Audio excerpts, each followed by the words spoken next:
Good evening sir. Good evening. Good evening sir. Good evening Good बच्चों, evening, sir. Everybody good evening. पड़म पम पम।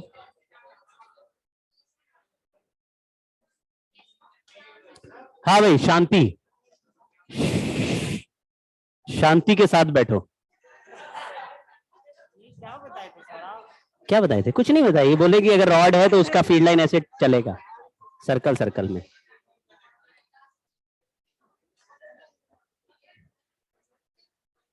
ठीक है, देखो एक मिनट है, ठीक है ना इधर मामला। हाँ,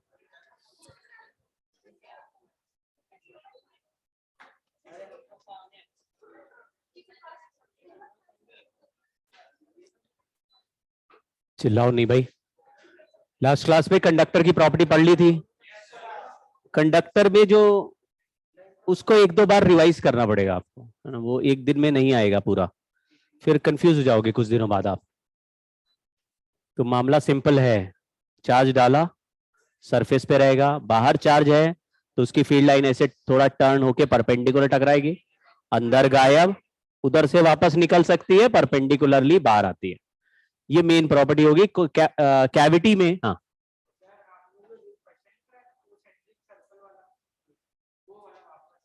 स्फीयर थे वो।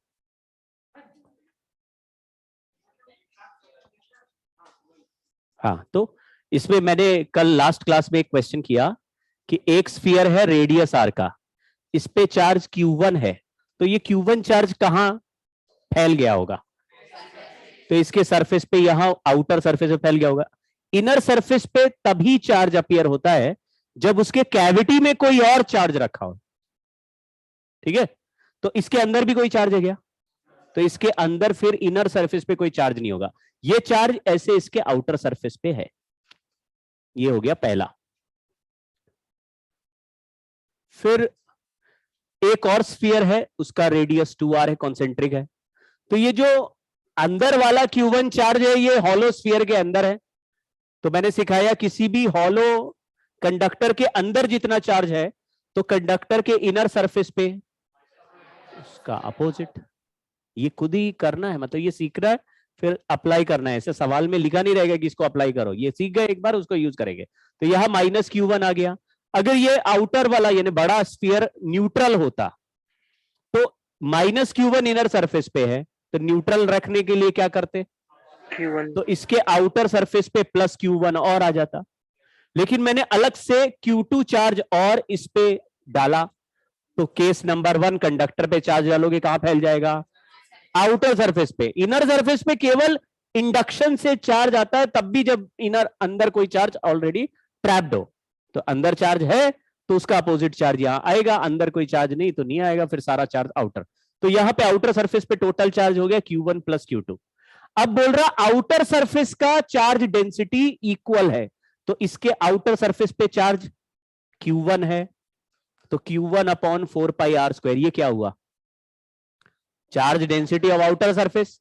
ऐसे ही इसके आउटर सरफेस पे येता है Q1 + Q2, तो उसका एरिया 4π और फिर यहां रेडियस 2r, इससे रेशियो आ जाएगा। समझ गए क्या?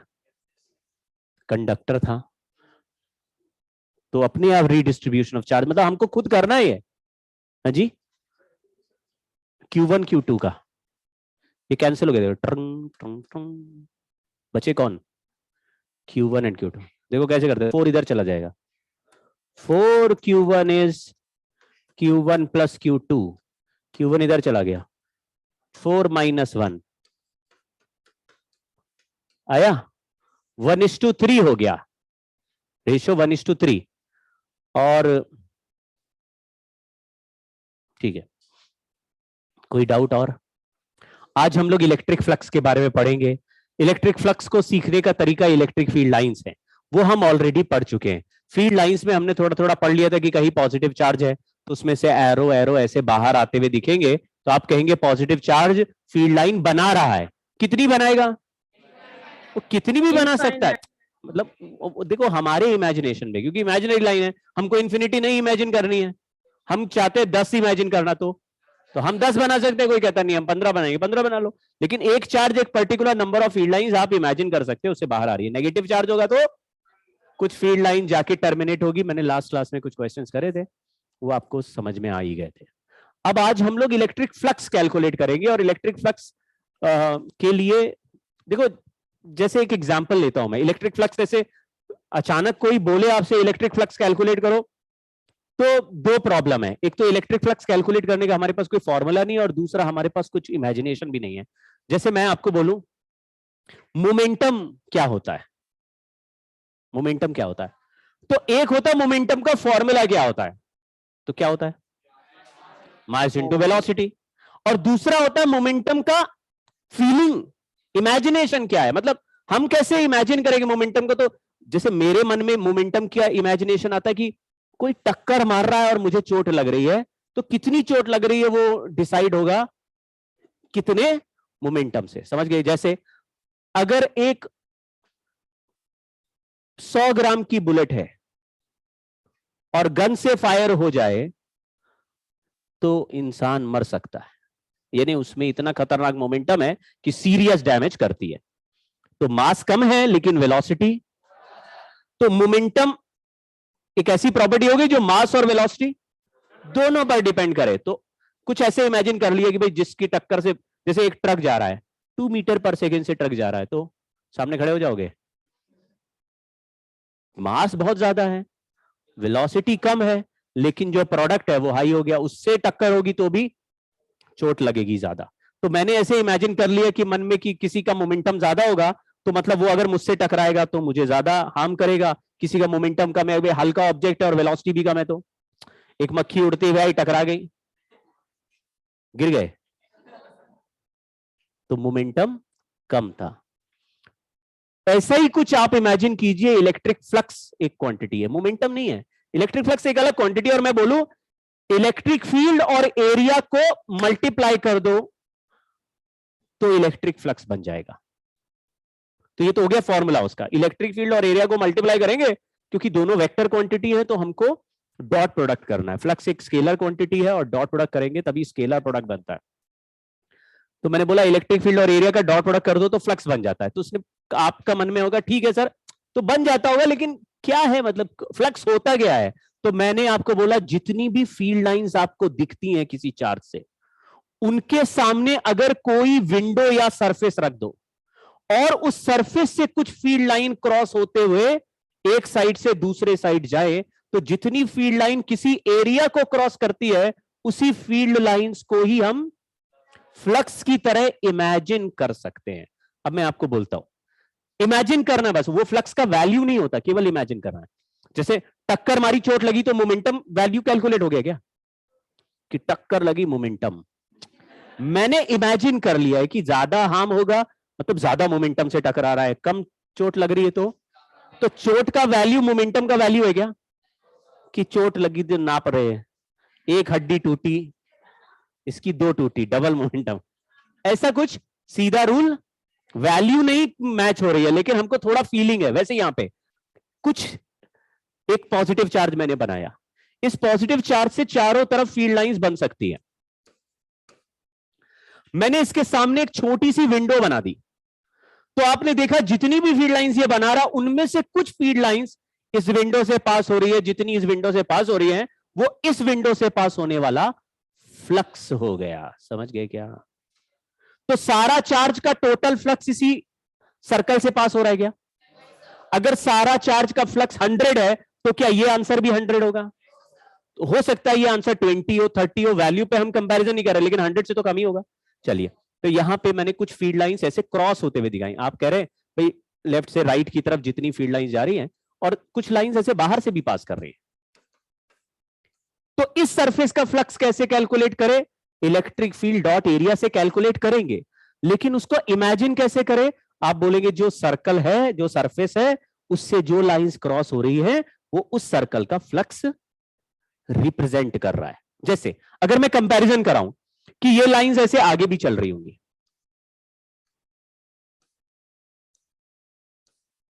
इस सर्कल को मैं यहां ले गया, ये सर्कल 1 है, ये 2 है, क्या दोनों में फ्लक्स सेम है? सर्कल तो सेम है, लेकिन आप कह रहे हैं देखने से ही पता चल रहा है। देखो हमारा इमेजिनेशन ही बता रहा हमें, 1 पे जो सर्कल है उससे ज्यादा नंबर की feet, number of lines passing through first circle is more than second. तो किसका फ्लक्स ज्यादा है? 1 का फ्लक्स ज्यादा है। क्या वैल्यू कंपैरिजन कर रहे हैं कि यहां का फ्लक्स 10 है तो यहां का 4 है?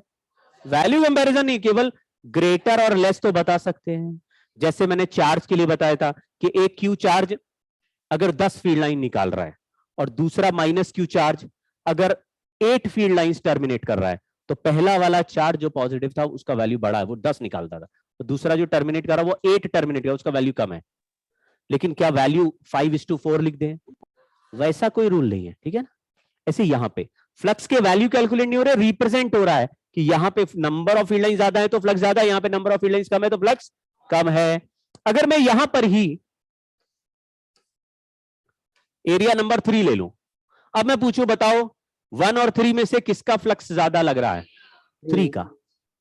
तो आपको ये खेल समझ में भी आ गया कि अगर एक ही जगह है तो बड़ा एरिया ज्यादा फ्लक्स पास कराएगा। एक ही जगह, एक ही जगह का मतलब है कि इलेक्ट्रिक फील्ड दोनों का सेम है, जैसे ये चार्ज से बराबर डिस्टेंस पे दोनों एरिया है, तो बड़ा एरिया से, हाँ। लेकिन जब हम दूर चले जाते हैं तो यहां लाइंस देखो दूर दूर है, लाइंस दूर होती है इसका मतलब फील्ड कम है, और यहां लाइंस पास पास है, यहां फील्ड का वैल्यू। तो अगर एरिया सेम है तो ज्यादा फील्ड पे ज्यादा फ्लक्स है, यानी flux is proportional to value of electric field. Lines पास पास होंगी तो किसी एरिया से ज्यादा फील्ड लाइन पास हो जाएंगी, और लाइंस दूर दूर होंगी तो सेम एरिया से कम लाइन पास होगी, यानी कि फ्लक्स का वैल्यू इलेक्ट्रिक फील्ड के वैल्यू के प्रोपोर्शनल है। और दूसरा एरिया के भी प्रोपोर्शनल है, क्योंकि अगर एक ही जगह पे छोटा एरिया और बड़ा एरिया ले रहे हैं तो बड़े एरिया से ज्यादा फील्ड लाइन पास होते हुए दिख रही है। खेल समझ गए क्या? तो मुझे ऐसा लग रहा है कि ऐसा फिजिकल क्वांटिटी हो गया जो इलेक्ट्रिक फील्ड को बढ़ाने से भी बढ़ जाएगा और एरिया को भी बढ़ाने से बढ़ जाएगा। और इमेजिन कैसे करेंगे? ये देख लेंगे एरिया कौन सा है, कौन सा वाला खिड़की है, और उसमें से समझ गए क्या है ना? हमारे सामने से सनराइज हुआ और हमारे घर में एक विंडो है, तो कुछ धूप का पोर्शन उस विंडो से क्रॉस हो रहा होगा, कुछ वॉल से टकरा रहा होगा, कुछ बाहर से और दूसरे घरों में भी जा रही होगी। तो जितना पोर्शन मुझे रिसीव हो रहा है वो उस विंडो से पास होने वाला फ्लक्स हो गया। ऐसे कुछ इलेक्ट्रिक फील्ड किसी भी क्रॉस सेक्शन एरिया को पास करेंगे। अब ये डॉट प्रोडक्ट है और एंगल पर भी डिपेंड करेगा। तो ये देखिए इसको, तो इसका मतलब क्या हुआ? किसका? मतलब फ्लक्स का अगर फील करें मतलब तो क्या होगा? हाँ अभी इसका मतलब भी सीख जाओगे, लेकिन गॉस ने ये प्रॉपर्टी अपने मन में बनाया कि अगर इलेक्ट्रिक फील्ड की नंबर ऑफ लाइंस को किसी एरिया से हम इमेजिन करके देखें और उसको फ्लक्स बोलने लगे, तो फ्लक्स के कैलकुलेशन से चार्ज के प्रेजेंस का हमें पता चलेगा, चार्ज की क्वांटिटी का भी पता चलेगा, और कुछ एक दो रूल बना देंगे तो उससे calculation of electric field easy हो जाएगा। तो अभी सारी कहानी जुड़ती चली जाएगी। तो समझ लो कि एक मूवी है जिसका पहला कैरेक्टर तुम्हारे सामने आया इलेक्ट्रिक फ्लक्स, है ना, और उसकी कैरेक्टरिस्टिक को इमेजिन करने के लिए मैंने बोला कि नंबर ऑफ फील्ड लाइंस किसी चार्ज की बहुत सारी हो सकती हैं, लेकिन उन सारी लाइंस में से कोई जो एरिया हमने लिया उससे क्या लाइंस पास हो रही है उसको उस एरिया का फ्लक्स बोल देंगे। तो फ्लक्स कैलकुलेट करने के लिए हमको दो चीजें दी होनी चाहिए। क्या? एक तो फील्ड, फील्ड है कि नहीं है, और दूसरा कौन सा एरिया ले रहे। तो फ्लक्स कैलकुलेशन से होगा क्या? तो ये अभी मूवी आगे चलेगी तो पता चलेगा। ये जो कैरेक्टर आया ये हीरो है, विलेन है, साइडी है, कि हीरो के विलेन के साइड में ऐसे गुंडे खड़े रहते ना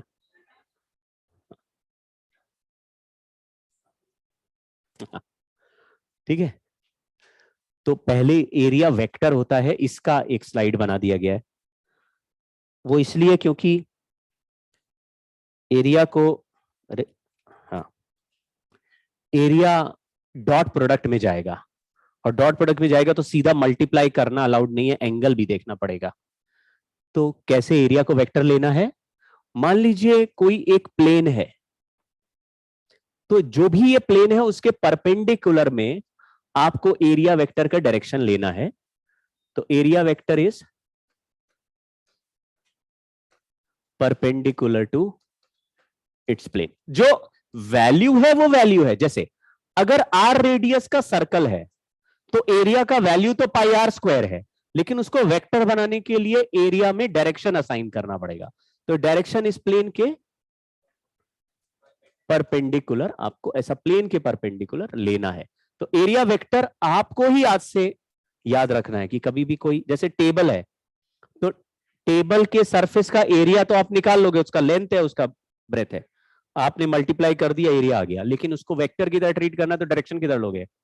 तो अगर टेबल ऐसा है तो ऐसा परपेंडिकुलर ले लो, ठीक है।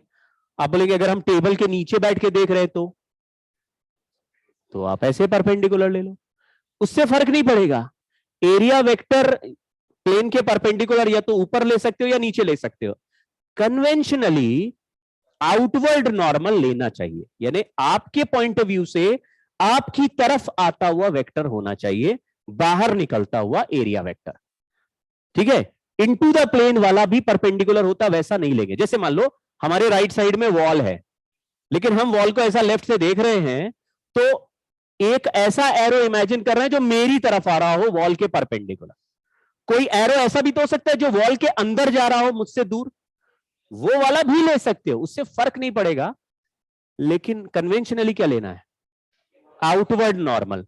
तो ये अगर एरिया है तो परपेंडिकुलर तो ये भी होगा, परपेंडिकुलर तो नीचे भी हो सकता, लेकिन आप नॉर्मली आउटवर्ड नॉर्मल, ठीक है।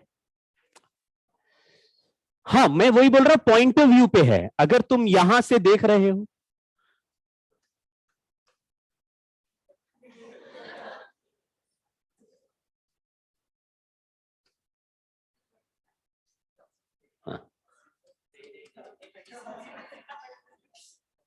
एक्सरसाइज कर रहे थे, तुमने सीलिंग को देखा तो फिर आउटवर्ड समझ गए ना।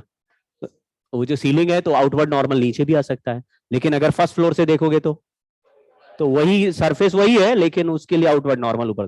तो इससे हालांकि बहुत हमारे लाइफ में चेंज नहीं आएगा, कन्वेंशनली है। दूसरा कन्वेंशन ये है कि जब क्लोज्ड बॉक्स है, क्लोज्ड है चारों तरफ से बंद डिब्बा, तो फिर बंद डिब्बे में इनर सरफेस कुछ नहीं होता। सारे सरफेस क्या होते हैं? हमको जो दिखते हैं आउटवर्ड होते हैं। तो हमको क्लोज डिब्बे को हमेशा बाहर से देखना है, तो हर सरफेस का डायरेक्शन हमेशा किधर लेना है? आउटवर्ड। जैसे अगर मैं क्यूबिकल बॉक्स दे दूं आपको,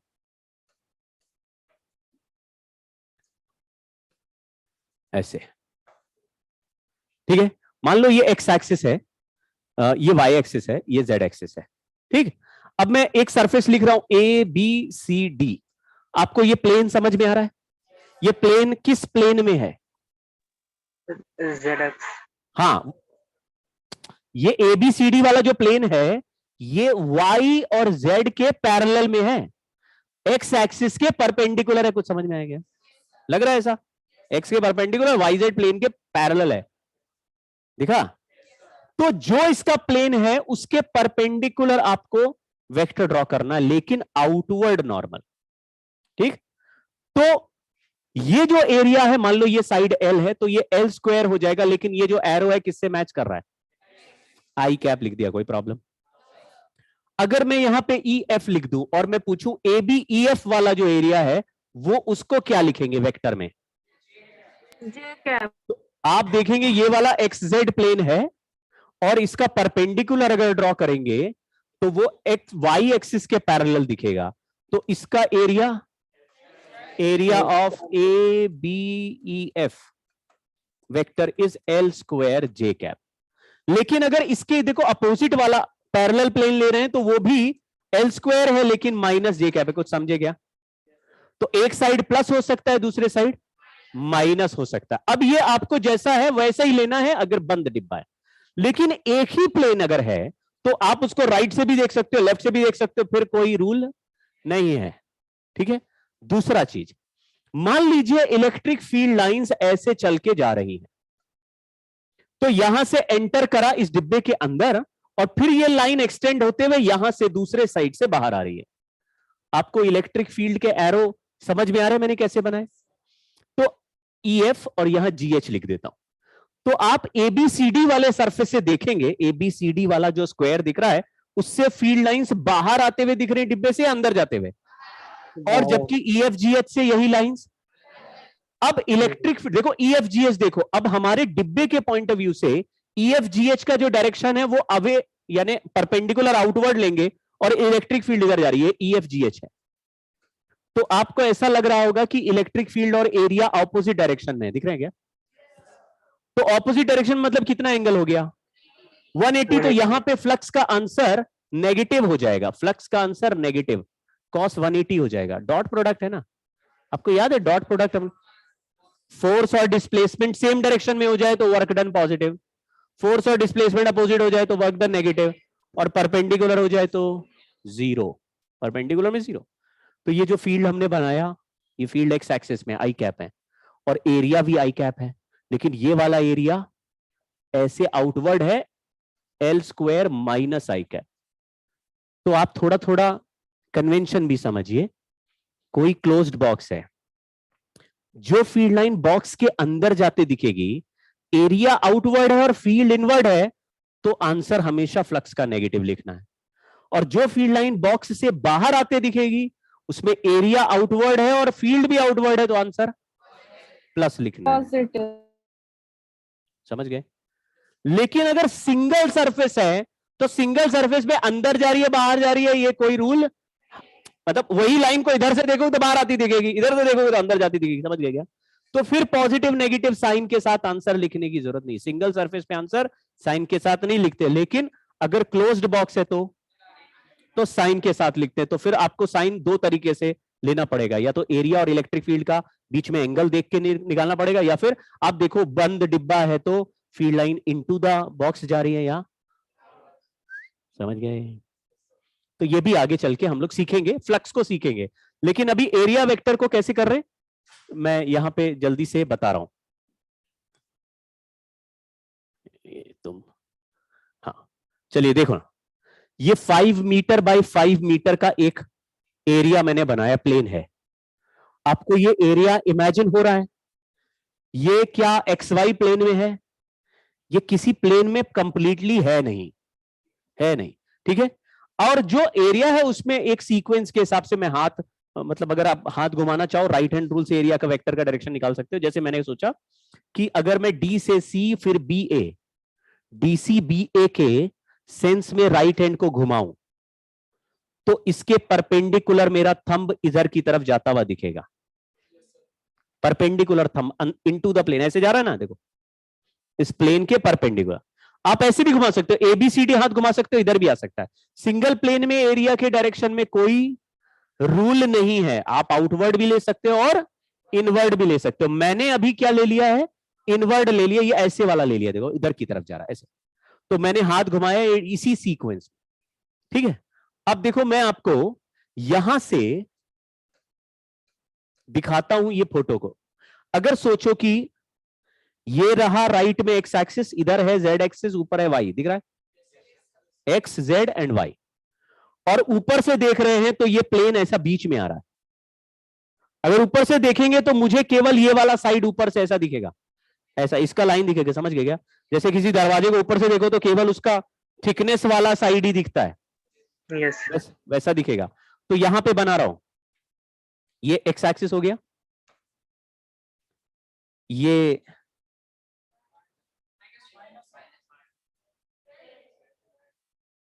हम यहां से देख रहे हैं ऊपर से, ऊपर से देख रहे हैं, ऊपर से देख रहे हैं भाई। तो जमीन पे दो एक्सिस बने हुए हैं, एक्स एंड जेड, ऊपर देख रहे हैं, वाई एक्सिस ऊपर जा रहा है, वहीं से देख रहे हैं, तो वाई एक्सिस तो मेरे मुंह में घुस गया, लेकिन वहां देखेंगे तो प्लेन में क्या दिखेगा, तो कौन सा एक्सिस हो गया, जेड एक्सिस हो गया, ठीक है। तो CD वाला लाइन कहां पे दिखेगा, DC वाला लाइन, हाँ D यहां ओरिजिन पे दिखेगा, C यहां कहीं दिखेगा, DC वाला लाइन कितने एंगल पे दिखेगा, 37, यहां एंगल हो गया। अब ये हमारा प्लेन है और हम लोग एरिया वेक्टर लेते हैं प्लेन के, तो इस पे परपेंडिकुलर ड्रॉप कर रहा हूं अभी मैं, देखा, देखो परपेंडिकुलर दिखा गया, ये परपेंडिकुलर हो गया। यहां एंगल कितना बना, ये 37 है, ये 90 है, ये कितना एंगल है, बहुत मुश्किल सवाल है, 90 माइनस 37 तो आज तक कोई कैलकुलेट ही नहीं कर पाया, यही आएगा नीट में इस बार, बोलो 53 हो गया, यहाँ पे 53 डिग्री हो गया, ये 53 हो गया। प्रॉब्लम कोई? अब ये जो एरिया वेक्टर है इसका वैल्यू मुझे पता है। देखो ये वैल्यू कितना है बोलो। बहुत मुश्किल है, 5x5 का अगर स्क्वायर दिया हो तो एरिया कैसे निकालेंगे? तो एरिया का वैल्यू तो मुझे पता है 25 है, ठीक है, लेकिन क्या ये कंप्लीटली एक्स एक्सिस में चल रहा है वेक्टर? तो इसका कौन सा कंपोनेंट है जो एक्स में बैठ रहा हो? आप समझ गया, एक एरो मिल जाता फिर कंपोनेंट लेना हमारे लिए मुश्किल नहीं है। तो पहले प्लेन देख लो, प्लेन के परपेंडिकुलर एरो बना लो, फिर उसके कंपोनेंट। तो ये कंपोनेंट हो गया 25 cos 53। cos 53 3/5 होता है, तो 3/5 रखते 15 हो जाएगा ये 15 मीटर स्क्वायर। लेकिन डायरेक्शन कौन सा है बोलो? इधर चला जाएगा दूसरा कंपोनेंट, sin 53 4/5 होता है 20 हो जाएगा, तो 25 sin 53। अरे साइन लिखा रे, 53 पे कंपोनेंट कर रहे, लल्लू हो गया। देखो मैं वेक्टर कैसे कंपोनेंट करते बताता हूं। वेक्टर ए है, यहां थीटा लिखा है, तो इधर क्या लिखोगे? और इधर क्या लिखोगे? इधर ए साइन 90 माइनस थीटा लिखोगे, तो वापस वो भी cos थीटा हो जाएगा। समझे क्या? इतना सुपर एक्साइटेड नहीं हो जाना है कि सर थीटा लिखा, यहां कुछ नया सोचते हैं। एक जगह cos, दूसरी जगह उसी एंगल का साइन। भाई एंगल बदल दोगे फिर साइन भी बदल दोगे तो वापस cos बन जाएगा वो। तो यहां पे 53 तो लिखा है, cos 53 एंड sin 53 एक ही एंगल पे कंपोनेंट बनते हैं, तो हमारा ये वाला आंसर 20 हो जाएगा। तो मैं अब एरिया वेक्टर को लिख रहा हूं, बोलो 15। अरे मैग्नीट्यूड नहीं, मैग्नीट्यूड तो 25 है ही। अरे नालायको, हमको आई कैप जे कैप के कैप में आंसर लिखना भाई। आई कैप जे कैप के कैप मिला के कितना आने वाला है? अबे 25 के कंपोनेंट करोगे तो मिलाओगे 25 ही आ जाएगा, समझ गया? ये नहीं कह रहा सर 15 का स्क्वायर और 20 का स्क्वायर, वो तो 25 है ही, उसी से तो कंपोनेंट किए थे, समझ गए क्या? समझ गए, ठीक है। सर वो व्हाइट वाला लाइन कैसे आया था? अच्छा जो देखो, लाइन के परपेंडिकुलर x है और y है, नहीं y नहीं है बेटा, ये z है, ये x है, ये क्या लाइन हुई? माइनस ये तो z है, ये क्या है? Minus z। अब हमारा जो वेक्टर ऐसे टेढ़ा आ रहा है इधर से 53 डिग्री पे, तो मैंने इधर लिख दिया 15 और इधर लिख दिया 20। अब मुझे वेक्टर बनाना है इसको, तो 15 का तो आई कैप लिख दिया क्योंकि x में जा रहा पॉजिटिव में। ये 20 का क्या लिखें?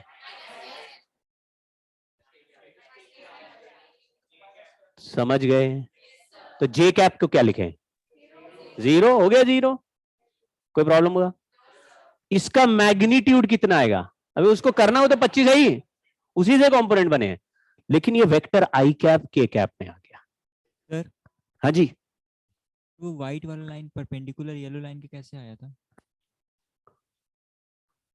वो व्हाइट वाला लाइन आया कहाँ से? ये वाई वाला लाइन ये रहा भाई, व्हाइट हाँ? Why sir, white white white वाला लाइन, यस सर, जो येलो लाइन के परपेंडिकुलर। ये और ये वाला यस सर, वही वाला है। कौन सा लाइन है सर? व्हाइट। देखो ये x था, ये z है, कोई प्रॉब्लम? इसके बीच में ये व्हाइट वाला लाइन 37 डिग्री बना रहा है, ये पता चला कहां से आया? अच्छा यही पूछ रहे हो क्या? यस सर, वो गिवन है। अच्छा अच्छा, कैसे बताएं फिर? क्या है? अच्छा अच्छा, लाइन जल्दी से देख लेंगे ऐसे क्या है।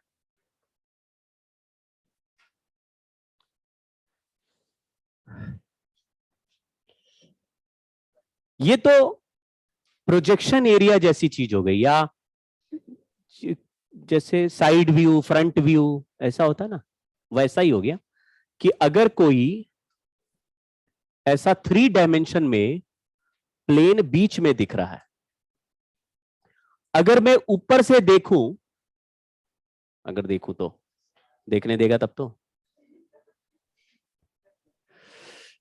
अगर ऊपर से देखेंगे तो मुझे केवल ये वाला साइड ही ऊपर से और ये वाला भी ओवरलैपिंग दिखेगा, समझ गए ना, इसकी गहराई है नीचे नहीं दिखेगी। वैसे भी देखो ना, किसी छोटे बिल्डिंग को बहुत ऊपर ऐसा स्काई स्केपर से देखेंगे तो केवल उसकी छत दिखेगी, उसकी हाइट थोड़ी ना दिखेगी। वैसे हो गया, ये केवल ये वाला लाइन दिखेगा। अगर एक्स एक्सिस इधर है, जेड एक्सिस इधर है, ऊपर से देख रहे हैं तो एक्स अभी भी राइट में दिखेगा और जेड ऐसे दिखेगा। और ये जो सी नहीं, ये डी सी वाला लाइन है वो यहां पे दिखेगा। एक्स एक्सिस के साथ कितने एंगल पे था ये, तो ये वाला लाइन पूरा 37 डिग्री पे दिखेगा। और मैंने बोला ये जो प्लेन है इसमें अंदर ये वाला साइड और ये वाला साइड इनटू द प्लेन है, ऐसे अंदर अंदर है, और फिर ए बी उसके नीचे है। ये रहा perpendicular to this plane.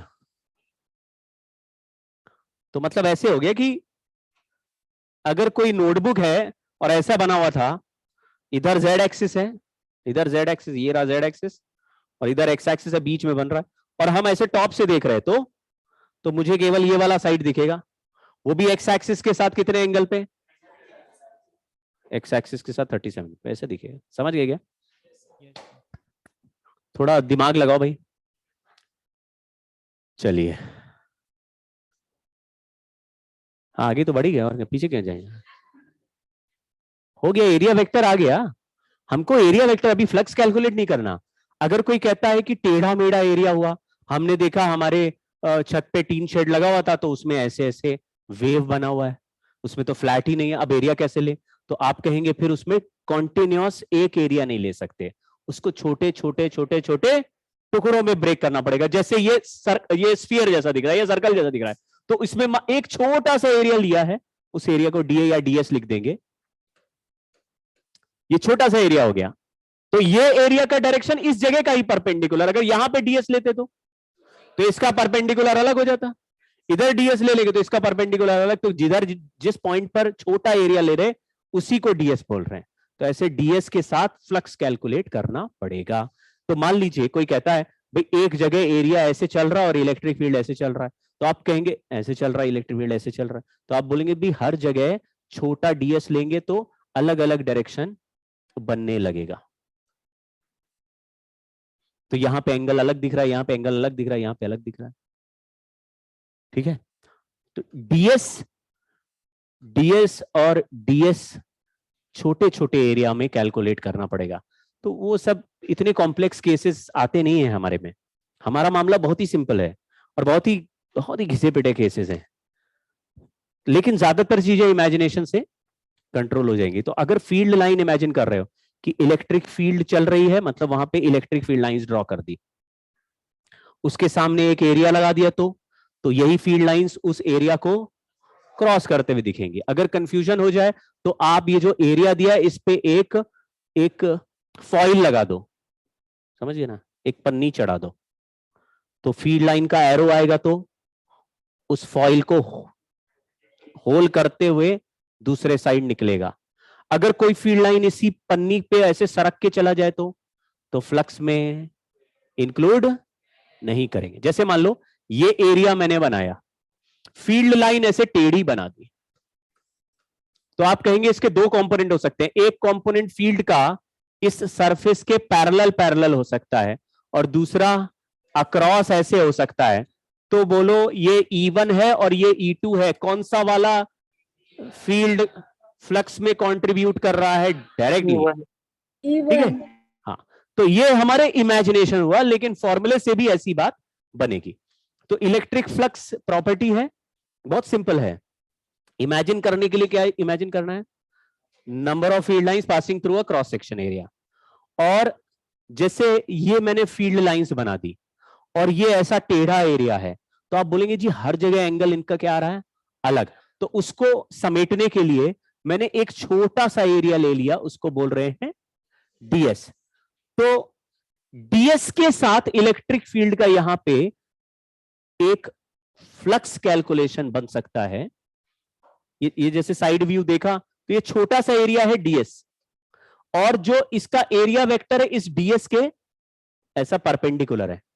Electric field इस जगह पर उसके साथ थीटा एंगल बना रहा है, तो इस डीएस के साथ फ्लक्स का आंसर हो जाएगा E dot DS. E dot DS, E dot DS अगर कैलकुलेट करेंगे तो ई डीएस कॉस थीटा, ये हमारे फ्लक्स का आंसर होगी।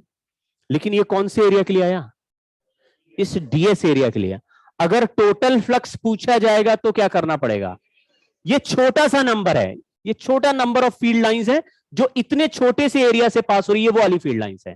तो पूरे फील्ड लाइंस को कैसे कैलकुलेट करना है? ऐसे छोटे छोटे सारे फील्ड लाइन को ऐड करना पड़ेगा। ऐड करने के लिए इंटीग्रल, ये एक स्केलर क्वांटिटी है, तो ये फॉर्मूला लगाने के बाद इसके कोई कंपोनेंट नहीं करने, बस इंटीग्रेट करना है। ठीक है, तो मैंने फ्लक्स लिख दिया छोटे डीएस के, डीए लिखा, डीएस के थ्रू जो लिखा ई डॉट डीएस, और टोटल, अगर टोटल फ्लक्स निकालना है तो क्या लिख दिया?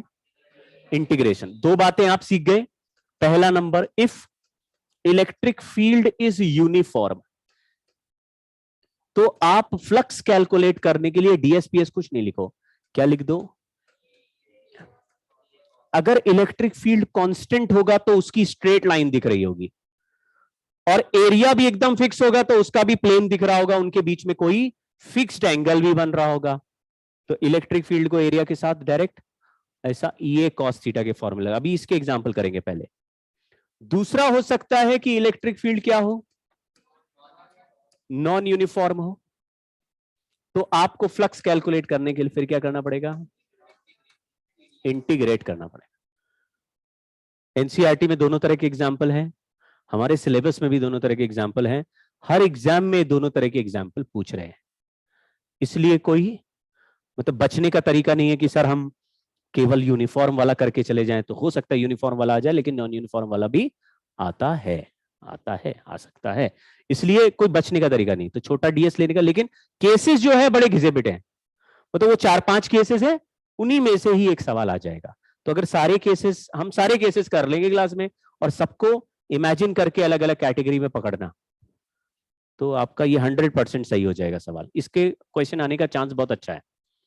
ये यूनिफॉर्म इलेक्ट्रिक फील्ड है, ये यूनिफॉर्म है, तो इसको कई तरीके से इमेजिन कर सकते हो आप। एक, एरिया वेक्टर बनाओगे, ये सर्कल है, इसका रेडियस आर है, तो एरिया वेक्टर का वैल्यू क्या है? अब बताओ मुझको, इलेक्ट्रिक फील्ड और एरिया के बीच में कितना एंगल दिख रहा है? तो आप फॉर्मूला अगर लगाएं तो इलेक्ट्रिक फील्ड को ई लिख दिया, एरिया को पाई आर स्क्वायर लिख दिया, और इंटू cos 45 लिख दिया, आंसर आ जाएगा। कोई प्रॉब्लम हुई? नहीं। दूसरा तरीका, इलेक्ट्रिक फील्ड के कंपोनेंट कर दो, तो इलेक्ट्रिक फील्ड का एक कंपोनेंट हो गया ई cos 45, दूसरा हो गया, तो बताओ कौन सा कंपोनेंट है जिससे फील्ड लाइन परपेंडिकुलरली क्रॉस कर रही है? जिस, समझ गए ना, जो एरो होल करते हुए सीधा जाएगा, वो कौन सा वाला? तो जो परपेंडिकुलर क्रॉस करते हैं बस वही वाले इलेक्ट्रिक फील्ड को एरिया से मल्टीप्लाई कर दो। ये तो पैरेलली सरक रहे हैं, इनका एंगल कितना बन रहा है एरिया के साथ? नहीं, इस वाले का एरिया के साथ कितना एंगल बन रहा है? तो cos 90 में इनका डॉट प्रोडक्ट 0 वैसे भी हो जाएगा, समझ गए क्या? तो जो फील्ड लाइन ऐसे सरफेस के अलोंग चलते हैं उनका फ्लक्स 0 हो जाता है, वो एरिया वेक्टर के साथ अपने आप परपेंडिकुलर हो जाते हैं। तो हमारा आंसर ऐसे भी लिख सकते हैं कि E/√2 इंटू एरिया। ये तो पुराना वर्कडन जैसा ही हो गया कि या तो force into displacement into cos theta लिख दो, या फिर फोर्स का वही कंपोनेंट ले दो जो डिस्प्लेसमेंट के अलोंग है। याद आ गया क्या? जैसे mg का वर्कडन लेते थे तो mgh लिख देते थे, हम ये नहीं देखते थे किस रास्ते से आ रहा है। याद आएगा? mg वर्टिकल है तो केवल वर्टिकल कंपोनेंट ले लिया, इस तरह से। चलिए ठीक है। ये कैसा फील्ड लग रहा है? Uniform, non uniform? Non uniform. कैसे पता चलता है? 3 डायरेक्शन अगर फील्ड में होते हैं तो नॉन यूनिफॉर्म हो गया, और एक डायरेक्शन है तो कैसे? मतलब ये मुझे, अच्छा इसमें एक्स एक्सिस में वैल्यू क्या है? 2 है। ये 2 वेरिएबल है कि कांस्टेंट है? मतलब 2 रहेगा कि 2 बाद में 3 भी होता है? मंडे को 2 रहता है, और वाई में क्या वैल्यू है? वो वैल्यू बदलता है कि चेंज हो? अच्छा, एक्स एक्सिस का डायरेक्शन एक्स रहता है आई कैप, या कभी कभी वाई भी हो जाता है? अच्छा, आई कैप एक्स रहेगा और जे कैप वाई रहेगा। तो इसमें क्या चीज है जो बदल रही है? हाँ? इसका मैग्नीट्यूड निकाले, कितना आएगा?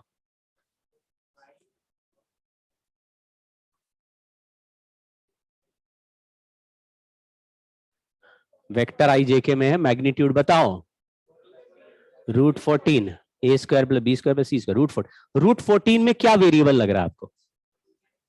बदल रहा √14 का वैल्यू? कैसा फील्ड है ये? यूनिफॉर्म फील्ड है भाई, यूनिफॉर्म है। कहा आई जे के देख के फैलो नहीं। कितना मतलब लल्लू आंसर दिया तुम लोग, आई जे के देखा तो वेरिएबल हो गया। कैसे? कब वेरिएबल होते हैं? जब फंक्शन जैसे दिए जाते हैं। फंक्शन जैसा कभी ध्यान है? अगर एक्सेलरेशन दे दूं 5 मीटर पर सेकेंड स्क्वायर वर्टिकल, कांस्टेंट हो गया। अगर दे दूं एक्सेलरेशन 5t, टी टाइम है, अब क्या हो गया? एक्सेलरेशन दे दूं 5x, अब क्या हो गया? अब वेरिएबल हुआ। काहे? अबे चलेगा तो x का वैल्यू बदल जाएगा, तो a का वैल्यू भी बदल जाएगा। इसमें अगर x और y और z में से कोई फंक्शन डला रहता, यानी कोई और वेरिएबल लिखा रहता, तो पहचान गए क्या? फंक्शन देख के डिसाइड करना है ना। जैसे e⁻x लिखा है या sin x लिखा है, cos y लिखा है, तब कहो यार ये तो y के साथ x के साथ बदल रहा है, 0 पे अलग होगा, x = 2 पे अलग होगा, इधर ही पे अलग होगा, यानी अलग अलग जगह पर वैल्यू अलग अलग आ रही है, इसका मतलब नॉन यूनिफॉर्म। इसमें अलग अलग जगह पर वैल्यू अलग नहीं है। इसमें x y z का कोई भी वैल्यू डालोगे जगह ही नहीं है, तो सब जगह वैल्यू क्या रहेगा? यही रहेगा, 2i cap 3j cap 1k cap. ठीक है, चलो ये इलेक्ट्रिक फील्ड हो गया। एरिया वेक्टर में वो अभी जो पहले दिया था वही दे रहा हूं, ये देखिए, ये वही एरिया है। अभी अभी हमने इसे परपेंडिकुलर बनाया था, याद आया? इस एरिया वेक्टर का आंसर मैंने निकाला था 15i cap minus 20k cap.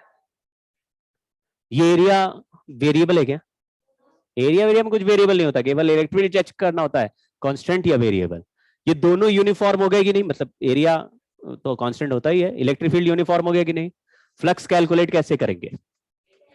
अरे वेक्टर में डॉट प्रोडक्ट लगाओ, आईजेके में कॉस थीटा नहीं लिखते। बोलो अब क्या करें? डॉट प्रोडक्ट करेंगे, क्या आएगा आंसर बताओ?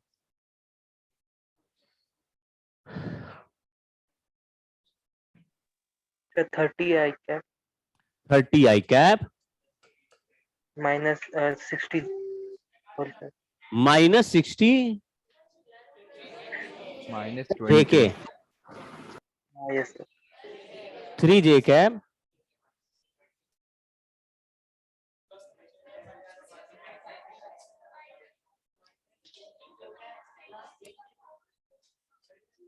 हाँ हाँ -20k कैप। इतने सैड सॉन्ग मेरे अंदर से इस समय निकल चुके हैं। हाँ आप लोग सही बोलते हैं, बोलो आई कैप जे कैप नहीं आएगा। काहे? क्योंकि ये कौन सा प्रोडक्ट है? Dot scalar. प्रोडक्ट में कोई आई कैप जे कैप नहीं होता। तो किसमें होता है?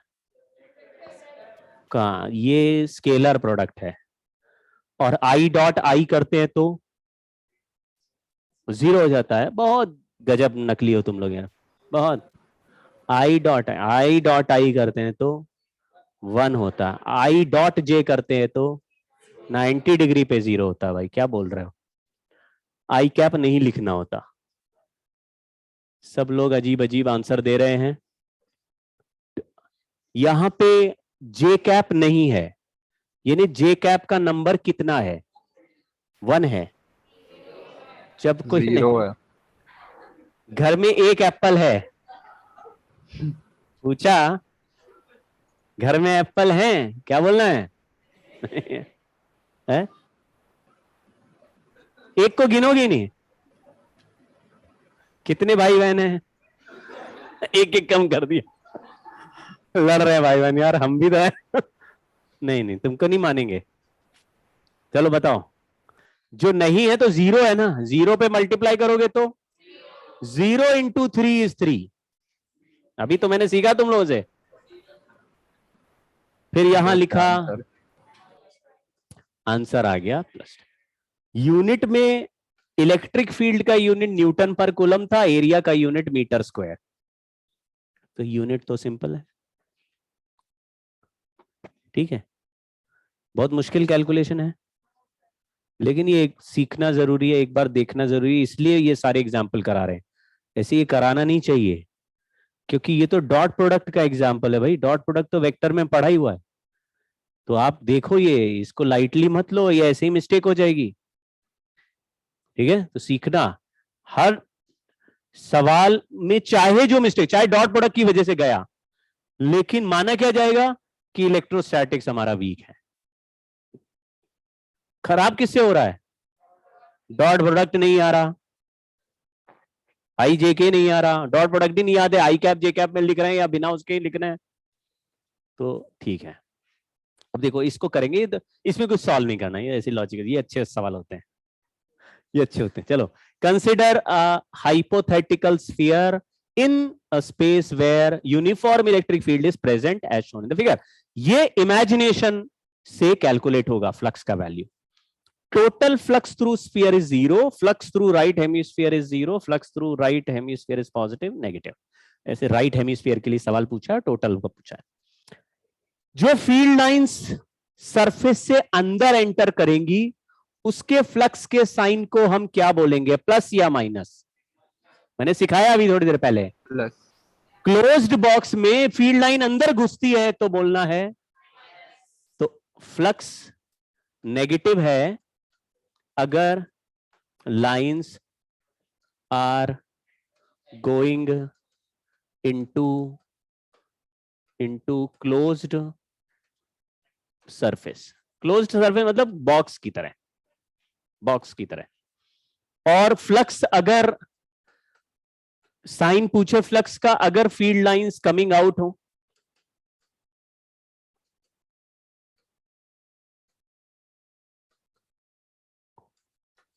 ठीक। अब मुझे बताओ, लेफ्ट हेमिस्फीयर पे फ्लक्स का आंसर या साइन पॉजिटिव लिखना चाहिए कि नेगेटिव? और राइट साइड वाले से तो टोटल फ्लक्स को क्या लिखना चाहिए?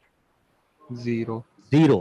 उसमें ये एक बार देख लेना चाहिए कि यहां से फील्ड लाइन जो चलेगी, तो क्या फील्ड लाइन कहीं रास्ते में गायब तो नहीं हो रही? ये तो सीधी सीधी फील्ड लाइन, गायब क्यों होगी? गायब तो नहीं होती। तो ये फील्ड लाइन ऐसे जब हम बनाएंगे, तो क्या ऐसा आपको क्लियरली दिख रहा है कि जितनी बार फील्ड लाइन एक साइड से एंटर करेगा, वही सारे फील्ड लाइन कहीं ना कहीं से बाहर भी आएंगे? भाई कोई नेगेटिव चार्ज तो बीच में आ नहीं रहा, कोई ऐसा चार्ज नहीं आ रहा जो फील्ड लाइन को बढ़ा दे या घटा दे। समझ गए क्या? तो कौन सा फ्लक्स ज्यादा लग रहा है, पॉजिटिव या नेगेटिव? इक्वल है तो टोटल फ्लक्स क्या है? क्या ऑप्शन ठीक हो गए?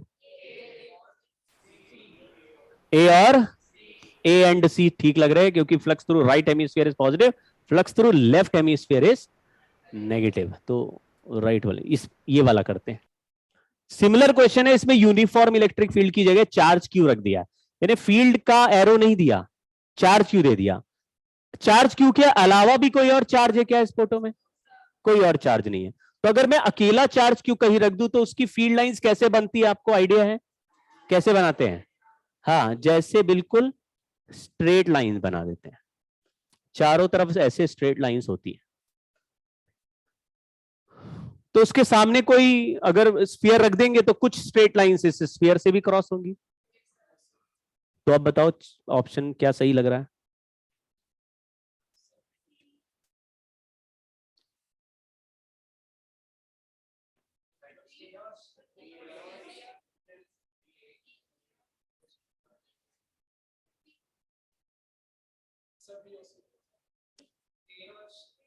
ये थोड़ा सा मस्त सवाल है, हालांकि पिछले बार में, हाँ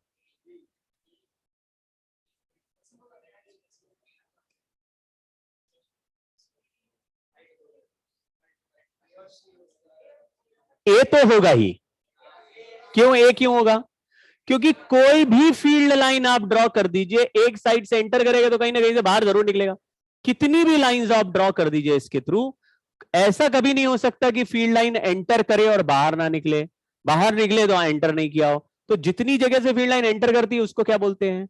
नेगेटिव फ्लक्स, और जो बाहर आता है तो उसको पॉजिटिव फ्लक्स। लेकिन आपको थोड़ी देर ये सोचना है कि क्योंकि लेफ्ट हेमिस्फीयर और राइट हेमिस्फीयर लिख दिया, इसलिए मामला गड़बड़ हो सकता है। तो ध्यान से देखो कैसे उसको इमेजिन करना है। यहां से सामने एक चार्ज रखा है, ये क्यों? और जबरदस्त सवाल हो गया। तो इसमें से एक ऐसा फील्ड लाइन बना रहा हूं जो इसके सरफेस पे टेंजेंट है। क्या वो जो टेंजेंट है उसके नीचे वाली लाइंस ही इस स्फीयर के अंदर से पास हो रही होंगी, उसके Yes, sir. ऊपर से जाने वाली लाइंस भी इससे निकलेंगी क्या? तो एक ऐसा यहां पर भी टेंजेंट बना सकते, बोलो, 2 टेंजेंट बना दिया, करेक्ट है। अब हेमिस्फीयर लेकिन यहां पे है, ठीक है, मतलब कि कोई ऐसी फील्ड लाइन भी हो सकती है जो लेफ्ट हेमिस्फीयर से एंटर करके लेफ्ट हेमिस्फीयर से ही बाहर निकल जाए। थोड़ा ध्यान से देखो,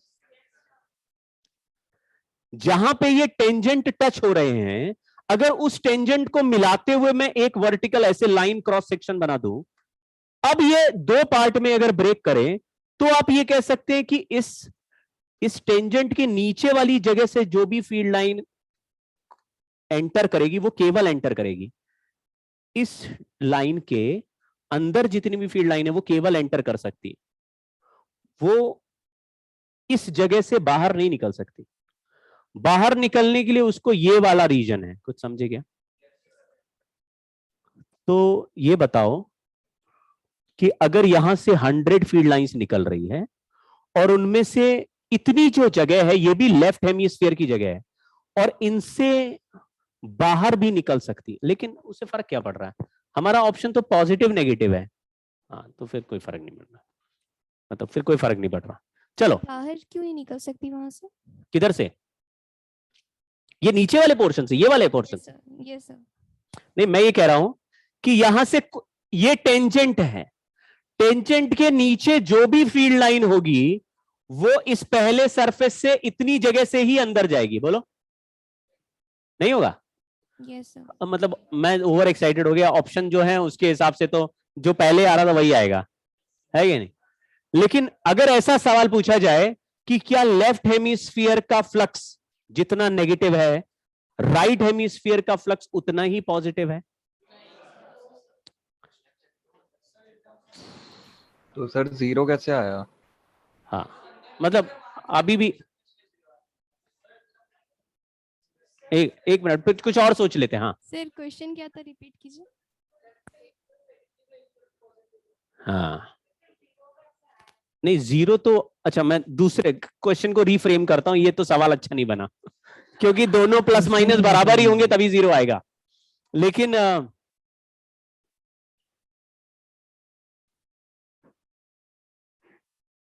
कुछ नहीं बन रहा। राइट हेमिस्फीयर लेफ्ट हेमिस्फीयर नहीं समझ में आ रहा क्या है, कैसे? क्या बोलो भाई, क्या कह रहे हो? सर लेफ्ट हेमिस्फीयर से जब उस पार्टिकल अंदर वो जो चार्ज है वो रेज अंदर आएगी तो फिर सर जो पोर्शन बाहर में शेडेड दिख रही है बस उसी से अंदर पाएगी, उसके टेंजेंट से तो टच करके रिफ्लेक्ट हो जाएगी ना। सर इस क्वेश्चन में आंसर 0 तो नहीं आ सकता? 0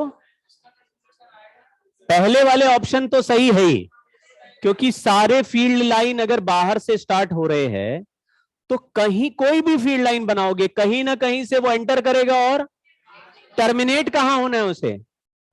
अगर पॉजिटिव चार्ज फील्ड लाइन फेंक रहा है तो टर्मिनेट कहां होती है? तो अगर ये फील्ड लाइन एंटर कहीं से करेगी तो कहीं ना कहीं से बाहर भी निकलेगी, है? टोटल तो 0 होगा ही होगा, और टोटल 0 होगा तो लेफ्ट हाफ राइट हाफ के फ्लक्स का वैल्यू भी बराबर ही होगा, है ना, बराबर ही होगा। लेकिन मैं एक्चुअली पिछले एग्जांपल से कंपैरिजन कर रहा था तो वहां से अलग बनेगा। चलो खैर ठीक है, इसको कुछ और तरीके से फॉर्म करके मैं नेक्स्ट टाइम लाऊंगा। अभी हमारा कौन सा ऑप्शन सही लग रहा है? टोटल फ्लक्स तो 0 होना ही होना है, क्योंकि एक लाइन जो एंटर करेगा वो इंफिनिटी पे टर्मिनेट हो रहा है तो दूसरी जगह से बाहर भी निकलेगा, तो जितनी बार एंटर करेगा उतनी बार बाहर निकलेगा, तो टोटल फ्लक्स 0 हो जाएगा। और अगर टोटल 0 है तो लेफ्ट हाफ और राइट हाफ का फ्लक्स बराबर भी होना चाहिए। हाँ जी,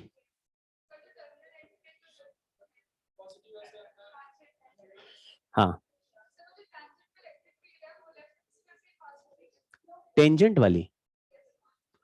वाली तो ऊपर सरफेस से टच करा दी, उसके नीचे वाली जितनी भी फील्ड लाइन होगी वो हमेशा 2 पॉइंट दिखाएंगी, है ना? टेंजेंट वाली तो सरफेस के ऊपर से ऐसे सरकते हुए निकल गई।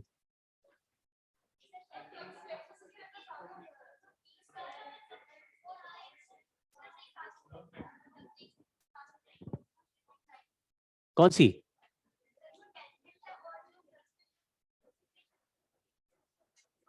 टेंजेंट और ये सेंटर के बीच में जितनी भी फील्ड लाइंस हैं,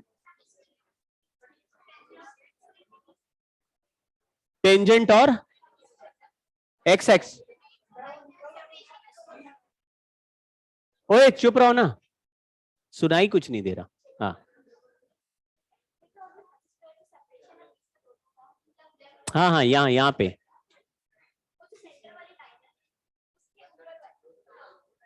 सेंटर वाली लाइन, ये वाली, हाँ यहां से जो लाइन पास हो रही, नहीं वो तो लेफ्ट हेमीस्फीयर से एंटर करी और लेफ्ट से ही बाहर आ गई।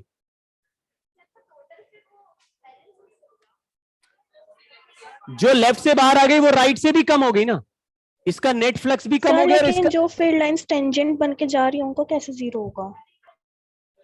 टेंजेंट वाला तो क्रॉस करा ही नहीं, वो तो जीरो वैसे ही है। सरफेस पे चिपक के निकल जाए तो वो तो सरफेस के ऑलरेडी परपेंडिकुलर है ही। टेंजेंट वाले की चिंता नहीं करनी है, टेंजेंट से नीचे वाली जो लाइंस है वही अंदर घुस सकती है, वही बाहर निकलेंगी। वही चुप रहो ना। देखो जैसे कोई सवाल पूछ रहा है तो तुम लोग मौका देख के तुरंत चालू हो जाते बात करना। अब वो बेचारा जो सवाल पूछ रहा है वो भी थोड़ा जोर से बोल रहा है तो तुम लोगों को और मौका मिले, तुम लोग भी जोर से बात करने लगते हो, वॉल्यूम बराबर मैच कर रहे हो। हाँ हाँ हाँ, नहीं मतलब मैं कह रहा हूं कि इधर नहीं, एरिया तो ये पूरा है, ब्लू वाला तो ऐसे क्रॉस सेक्शन बनाया जिससे लेफ्ट हाफ और राइट हाफ को आप अलग अलग इमेजिन कर पाए। तो लेफ्ट हेमिस्फीयर मतलब इस ब्लू से लेफ्ट वाला, और राइट हेमिस्फीयर मतलब राइट साइड वाला। लेकिन अगर लेफ्ट साइड से कोई भी लाइन एंटर करेगा तो राइट साइड भी निकल सकता है। कुछ लाइन ऐसे भी हो सकती है जो लेफ्ट साइड से एंटर करे और लेफ्ट साइड से ही निकल जाए। लेफ्ट साइड का फ्लक्स थोड़ा कम हो गया क्योंकि लेफ्ट साइड से एंटर किया और लेफ्ट साइड से निकला, तो प्लस माइनस इसने आपस में एक दूसरे को काट दिया। और राइट साइड से जो लाइन नहीं पास हो रही थी लेफ्ट साइड से पास हो रही, तो राइट साइड का फ्लक्स भी उतना ही कम हो गया। जैसे पिछली बार क्या हो रहा था कि जो भी लाइन लेफ्ट हाफ से पास हो रही थी ठीक वही राइट हाफ से पास हो रही थी पिछले एग्जांपल में। लेकिन इसमें अगर एक लाइन ऐसे पास हो गई तो यहां से इसने खुद ही लेफ्ट के नंबर को भी कम कर दिया, और ये लेफ्ट से पास हो रही तो राइट का नंबर भी उतना ही नंबर से कम हो गया। समझ गए क्या? नहीं, फिर से देखो, अगर मान लो टोटल 100 लाइंस आ रही हैं तो इधर से 100 एंटर करा लेफ्ट से और बाहर कितना निकला, 100 ही राइट से निकला, तो -100 +100। इसमें से अभी 100 लाइंस आ रही हैं, लेकिन 100 में हाँ मान लो 5 लाइंस ऐसी हैं जो लेफ्ट हाफ से ही एंटर करके लेफ्ट से निकल गई, तो हम कहेंगे कि लेफ्ट हाफ में जो 100 लाइंस एंटर करी और 5 लाइन इधर से ही हो गई, तो लेफ्ट का जो फ्लक्स हो गया 95 हो गया। लेकिन ये 5 अगर लेफ्ट से ही निकल गई तो राइट से भी ये निकलेगी क्या? तो 100 लाइन एंटर जो कर रही थी तो 5 यहां से ही निकल जा रही है, तो इधर वाले जगह से कितने निकल रही होंगी? 95, तो -95 + 95, टोटल फ्लक्स अभी भी 0 है। लेकिन पिछले बार में जितना फील्ड लाइन एंटर करता था लेफ्ट हाफ से वो सारा ही राइट से निकलता था, अब जितना एंटर करता है लेफ्ट से उसका कुछ पार्ट लेफ्ट से ही बाहर जा रहा है और कुछ पार्ट राइट से जा रहा है। लेकिन लेफ्ट का भी फ्लक्स उतना ही डिक्रीज हो जाएगा और राइट का भी उतना ही हो जाएगा, तो प्लस माइनस का नंबर अभी भी सेम ही रहेगा। ठीक है सर, इस तरह तो कोई भी एरिया पे फ्लक्स तो टोटल फ्लक्स तो 0 ही होगा। अभी करेंगे आगे, मतलब ये तो इजियर एग्जाम्पल कर रहे हैं ऐसा लग रहा है, ठीक है ना। अभी गॉस लॉ आने दो, आपको इसका तोड़ भी मिलेगा। ऐसे अभी क्या दिख रहा है कि इस तरीके से कोई भी फील्ड लाइन बनाएंगे तो जितना एंटर करेगा, लेकिन आप देखो हम जो बनाए वो स्ट्रेट लाइंस हैं, स्ट्रेट है। अभी आज फ्लक्स जो गॉस लॉ पढ़ेंगे तो आपको आइडिया लग जाएगा, और गॉस लॉ पढ़ने के बाद तुमको ऐसा फील होगा कि अरे इतना लॉजिकल बात है ये जो गॉस लॉ है, अगर हम भी पहले पैदा हो जाते तो गॉस की जगह आज हमारा ही नाम लिखा होता। इतना सिंपल और लॉजिकल है, लेकिन उसको अप्लाई करके जब इलेक्ट्रिक फील्ड कैलकुलेट करेंगे तब आपको लगेगा अरे काश पहले पैदा हो जाती। इतना सिंपल है और उससे कैलकुलेशन इतना सिंपल है कि मामला सारा जो अभी ये पढ़ने में, फ्लक्स पढ़ने में जो मेहनत लग रही है, ये सब वसूल हो जाएगी। तो क्योंकि फ्लक्स की केवल मेहनत इलेक्ट्रिक फील्ड को कैलकुलेट करने में जो हम लगा रहे हैं वो तो इंपॉर्टेंट है ही, लेकिन हमारे पॉइंट ऑफ व्यू से इसलिए भी इंपॉर्टेंट क्योंकि जेई या नीट में सवाल डायरेक्टली दो आ रहे हैं। एक तो फ्लक्स कैलकुलेट करने का आ रहा है और दूसरा गॉस लॉ यूज करके इलेक्ट्रिक फील्ड कैलकुलेट करने का आ रहा है। तो दो सवाल बन रहे हैं, ठीक है ना। तो अभी हम लोग पहले मुद्दे पे हैं। अभी गॉस लॉ पढ़ा क्या हमने, तो अभी हम लोग फ्लक्स कैलकुलेट कर रहे हैं, बाद में उसको यूज करके फील्ड कैलकुलेट करना भी सीखेंगे। तो अभी पहला मुद्दा चल रहा है कि फ्लक्स कैलकुलेट। अब फ्लक्स कैलकुलेट करने में दो तरीके से कर रहे हैं, या तो सिंगल एरिया है, सिंगल विंडो है जिसमें केवल एक बार ही फील्ड लाइन क्रॉस कर रही है लेफ्ट से राइट, और दूसरे एग्जाम्पल कैसे हैं, क्लोज्ड बॉक्स वाले हैं, फील्ड लाइन एक साइड से एंटर कर रहा है। तो फिर वहां पे हम लॉजिकली बता पा रहे हैं कि फील्ड लाइन पॉजिटिव फ्लक्स दे रहा है या नेगेटिव दे रहा है या टोटल जीरो दे रहा है। लेकिन ये नहीं मानना है अभी कि हमेशा पॉजिटिव ही आएगा या हमेशा जीरो आएगा। ये सवाल बहुत सिंपल है। एक्स वाई प्लेन लिखा है, मतलब एरिया वेक्टर क्या लिख दें, जल्दी बोलो। 100। एक्स वाई प्लेन लिखा है, बोलो।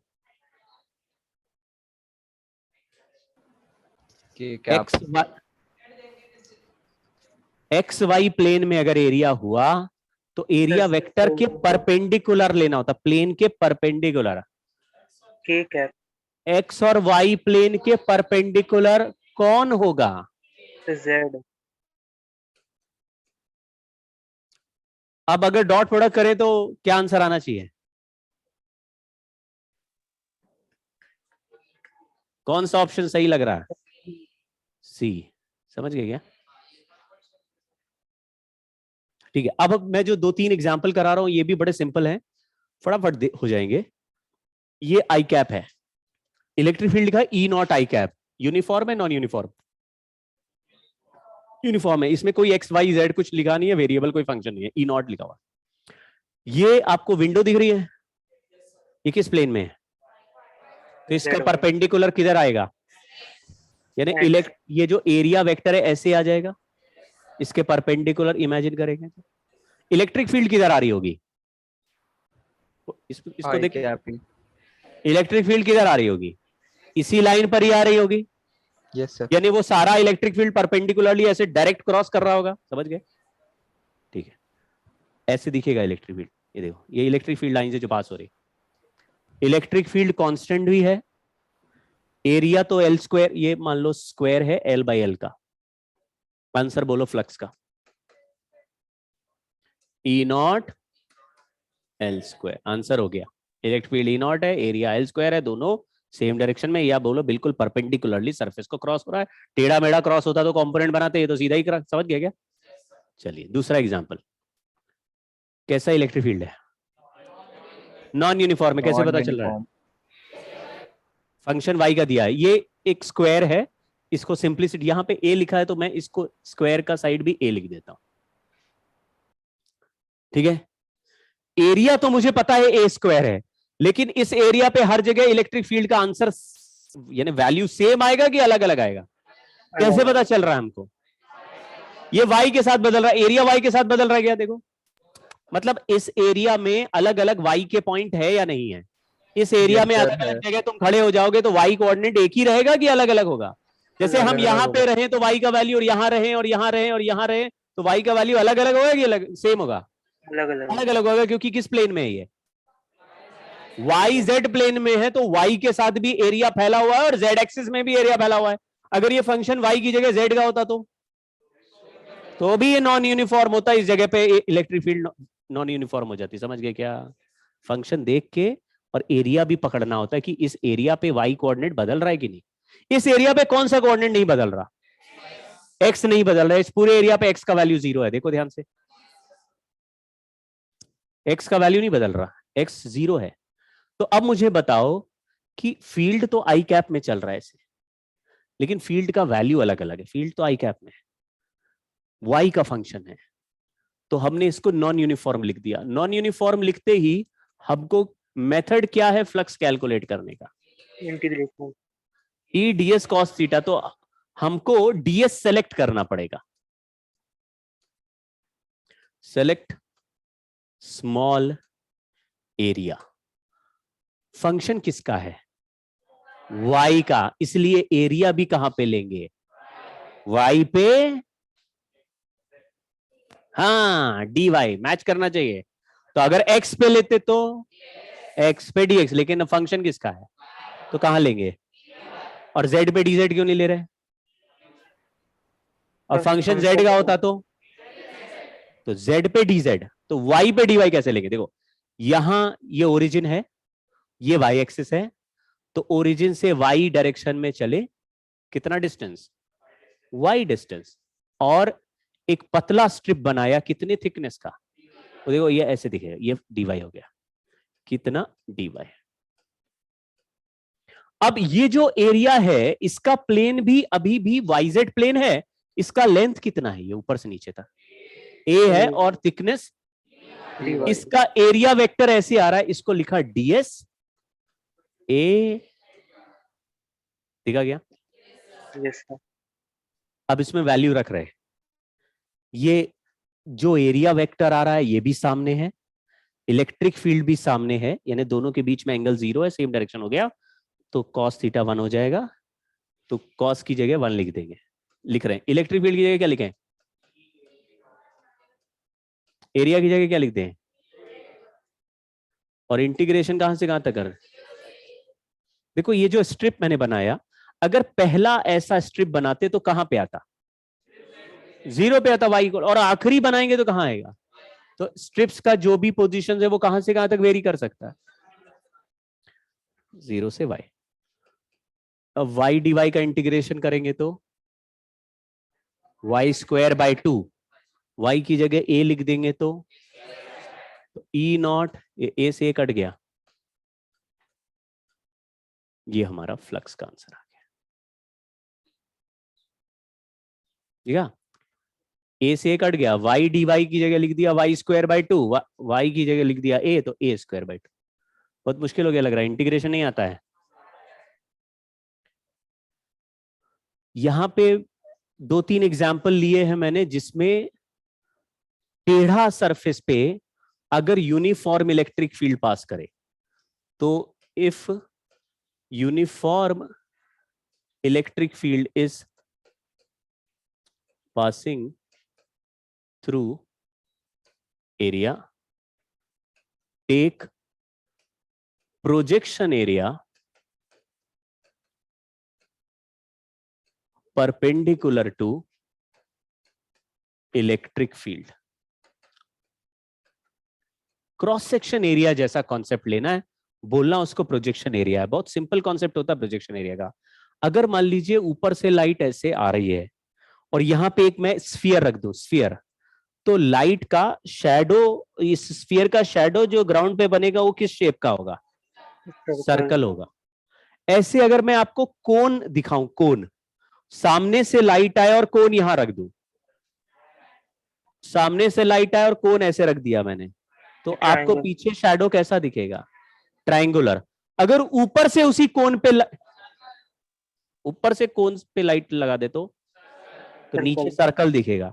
तो किस डायरेक्शन से फील्ड आ रहा है, उस फील्ड के लाइन के परपेंडिकुलर आप ऑब्जेक्ट को कट करेंगे तो दिखने में एरिया ऐसे राउंड जैसा होगा, लेकिन क्रॉस सेक्शन कट करेंगे तो उस एरिया से मल्टीप्लाई करते ही फ्लक्स आ जाएगा। ठीक है, तो आप मुझे बताओ, ये इलेक्ट्रिक फील्ड यूनिफॉर्म है, याद रखिए यूनिफॉर्म इलेक्ट्रिक फील्ड में ही काम करता है, ये टेढ़े इलेक्ट्रिक फील्ड में काम नहीं करता।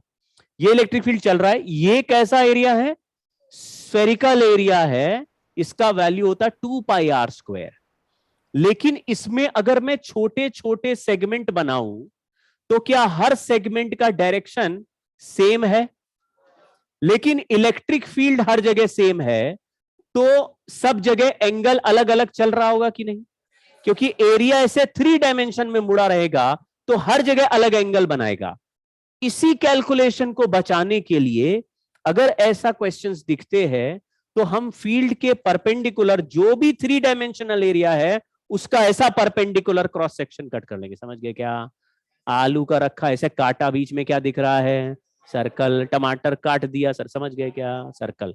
तो आपको ये पूरा राउंड एरिया नहीं लेना है, उसका cross section area which is जिसको इलेक्ट्रिक फील्ड परपेंडिकुलरली क्रॉस कर रहा हो, क्योंकि आपको आइडिया लग रहा होगा कि इस फ्लैट सरफेस से जितनी फील्ड लाइन टकरा के एंटर करेंगी उतनी ही फील्ड लाइन कर्व्ड सरफेस से बाहर निकलेंगी। बोलो, अभी अभी हम कर चुके हैं। तो जो फ्लक्स इसका होगा वही फ्लक्स इसका होगा। अगर मैं इसको क्लोज बॉक्स की तरह लूं तो पहला फ्लक्स नेगेटिव, दूसरा पॉजिटिव हो गया। समझ गए क्या?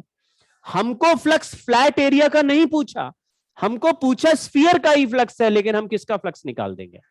फ्लैट का फ्लक्स निकालना आसान क्यों है? क्योंकि उसमें एरिया का डायरेक्शन फिक्स है और टेढ़े वाले में एरिया वेक्टर का डायरेक्शन लगातार चेंज हो रहा। तो ये नहीं कहना सर इलेक्ट्रिक फील्ड ई है और एरिया 2 पाई आर स्क्वायर है तो फ्लक्स हो गया E into 2 pi r square. गलत हो गया आंसर। क्यों? क्योंकि हर जगह एंगल अलग है। लेकिन अगर E into pi r square लिखेंगे तो ये सही हो गया आंसर। क्यों? क्योंकि ये फ्लैट सरफेस है, इसमें एक ही एरिया होता है और फ्लैट सरफेस में एक ही फील्ड है। समझे क्या? ऐसे सवाल यूनिफॉर्म फील्ड के साथ आएंगे, पीछे या आगे 3 डायमेंशनल सरफेस देगा, आपको उसका क्रॉस सेक्शन एरिया इमेजिन करना है और उससे फील्ड लाइंस पास करा देनी है। और वो फील्ड लाइन जितना एरिया क्रॉस सेक्शन में मतलब जो आएगा उससे मल्टीप्लाई करोगे, डायरेक्ट फ्लक्स का वैल्यू आ जाएगा। ठीक है? 2-3 एग्जांपल दिख रहे हैं। बताओ इसमें फ्लक्स का आंसर क्या लिख दें? रेडियस आर है, E into pi r square. समझ गए? अच्छा, इसका बोलो, ये कोन है, कोन के कर्व्ड सरफेस से हमें निकालना था। इलेक्ट्रिक फील्ड ई है, तो अगर ये कोन है, इसका रेडियस आर है और हाइट एच है। बोलो, यहां से ऐसे परपेंडिकुलर ड्रॉप किया, ये हाइट एच हो गया, बेस 2r का हो गया। समझ गए क्या?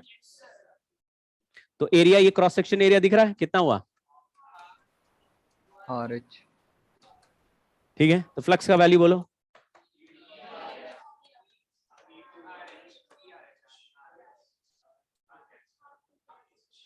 हाँ, ये सिलिंड्रिकल है, यहां पे भी इलेक्ट्रिक फील्ड है, कर्व्ड सरफेस का फ्लक्स एंटर बस बताना है। क्रॉस सेक्शन एरिया दिख गया क्या? तो बोल रहा है एक सिलेंडर रख दिया, उधर से फील्ड लाइन आ रही है, बोला कितनी फील्ड लाइन एंटर कर रही है ये बताओ बस।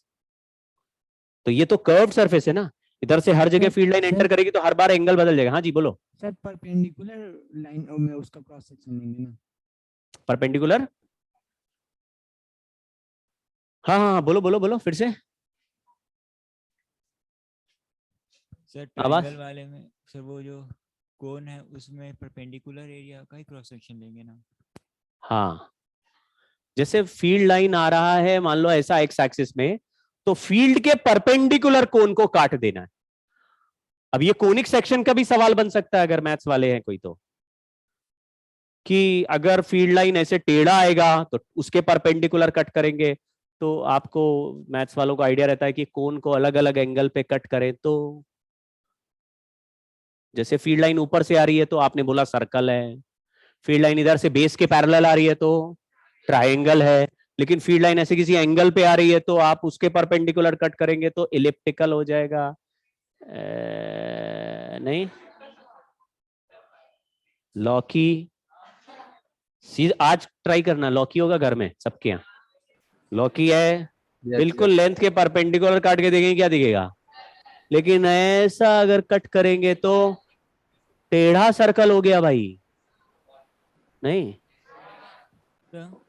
अरे सबने करा ये, तो खीरे ककड़ी खाते हम लोग नहीं, ऐसे कभी डिजाइन में काट देते हैं घर में ना, कभी कभी ऐसे सामने सामने से काटते हैं लेंथ के परपेंडिकुलर खीरा, कभी ऐसे टेढ़ा टेढ़ा भी।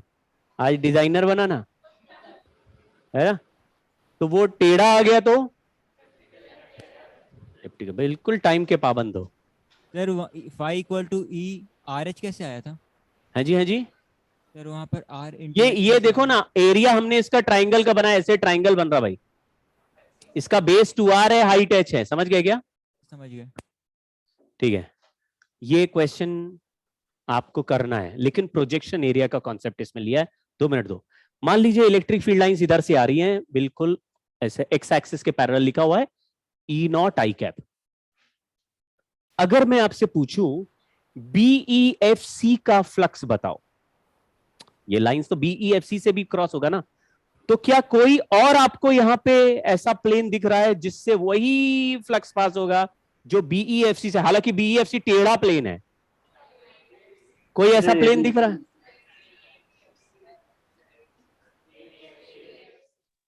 हाँ, कह रहे एडीएफसी वाले अगर प्लेन से हम फ्लक्स निकाले तो जितनी भी लाइंस इससे एंटर करेगी वही लाइन, तो ये टेढ़ा एरिया, इससे इलेक्ट्रिक फील्ड जब पास करेगा तो एंगल 90 डिग्री, मतलब 0 डिग्री नहीं है एरिया और उसके बीच में, एरिया वेक्टर इधर चल रहा है, इलेक्ट्रिक फील्ड ऐसे सामने चल रहा है, लेकिन जब इससे पास करेगा तो ये वाला फ्लक्स निकालना इजी है। समझ गए क्या? ये वाला फ्लक्स निकालना इजी है, वही आंसर इसका लिख देंगे, इमेजिन करेंगे तो आ जाएगा। तो इसमें वैसे तो सबका पूछा है, तो आप इसको ट्राई करना घर पे। ये क्वेश्चन है एक, ये प्लेन जो है क्यूब का डायगोनल प्लेन है। एक क्यूब हो मान लो, एक ऐसा क्यूब बना दिया,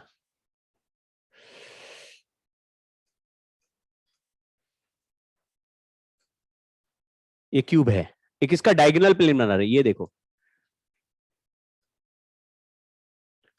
आपको ये डायगोनल प्लेन कुछ इमेजिन हुआ?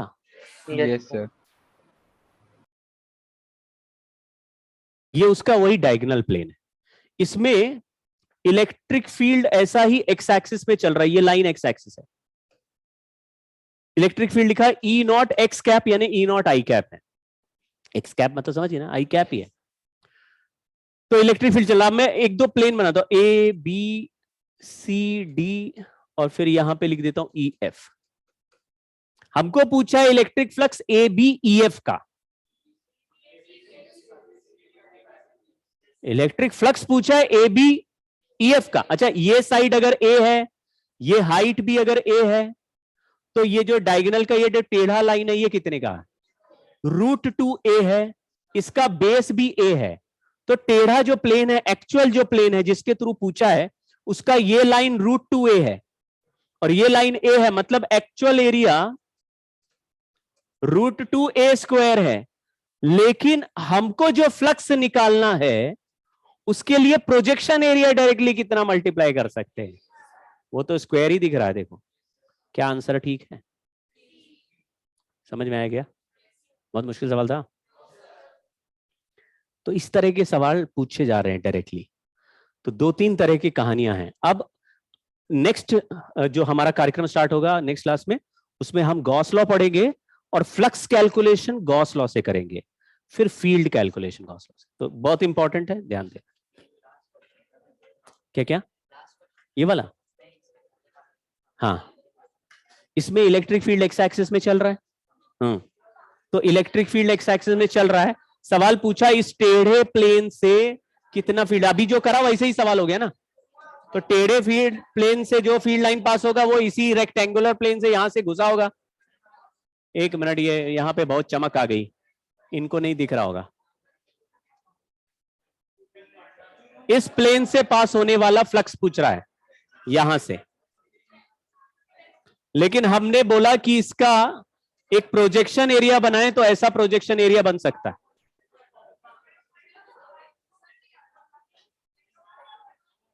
जो फील्ड लाइन यहां से एंटर करेगी वही फील्ड लाइन ऐसे टेढ़े वाले प्लेन से बाहर आ जाएगी।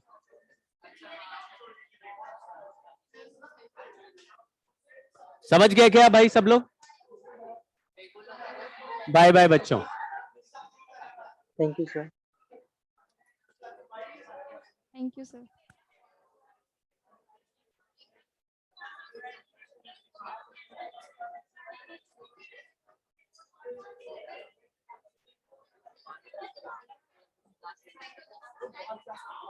Bye bye. हाँ